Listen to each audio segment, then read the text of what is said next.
মরুর বুকে গড়ে তোলা যে অর্থনৈতিক সাম্রাজ্য বিশ্বকে তাক লাগিয়ে দিয়েছিল, আজ সেখানেই সংকটের উত্তাপ। ইরান যুদ্ধের ডামাডোলে হঠাৎ থমকে গেছে আরব দেশগুলোর পুঁজিবাজারের গগনচুম্বী গতি।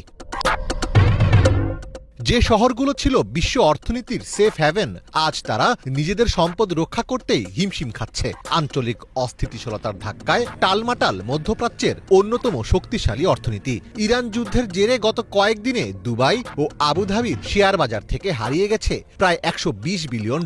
31 মার্চ আল জাজিরার এক প্রতিবেদনে বলা হয়, এত বিপুল অর্থ হারানোয় বাজারগুলোকে বিশ্বব্যাপী সবচেয়ে বেশি ক্ষতিগ্রস্ত আর্থিক বাজারগুলোর মধ্যে স্থান দেওয়া হয়েছে।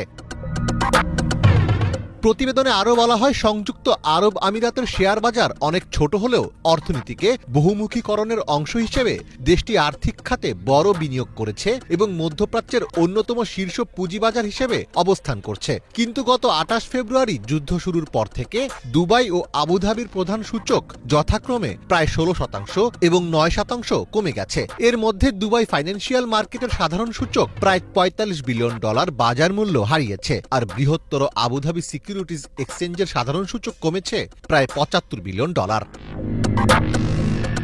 দুবাই ও কাতার পর্যটনের ওপর ব্যাপকভাবে নির্ভরশীল, কিন্তু যুদ্ধকালীন ঝুঁকির কারণে শত শত ফ্লাইট বাতিল হয়েছে।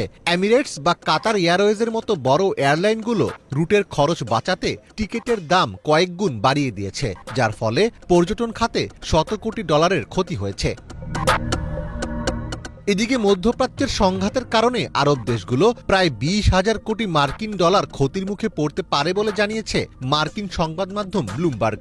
ইউএনডিপির একটি প্রতিবেদনের উদ্ধৃতি দিয়ে ব্লুমবার্গ জানায়, যুদ্ধজনিত ক্ষয়ক্ষতির ফলে এই অঞ্চলে বেকারত্বের হার প্রায় 4% পর্যন্ত বাড়তে পারে। এর ফলে প্রায় 36 লাখ মানুষ চাকরি হারাতে পারে এবং আরও প্রায় 40 লাখ মানুষ দারিদ্র্যের মধ্যে পড়তে পারে।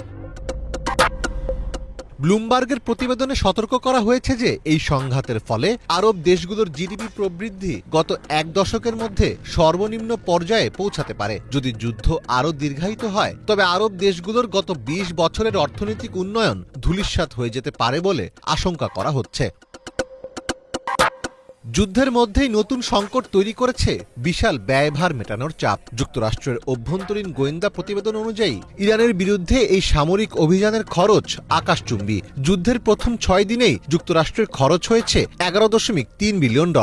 12তম দিনে এই ব্যয় বেড়ে দাঁড়ায় $16.5 বিলিয়ন।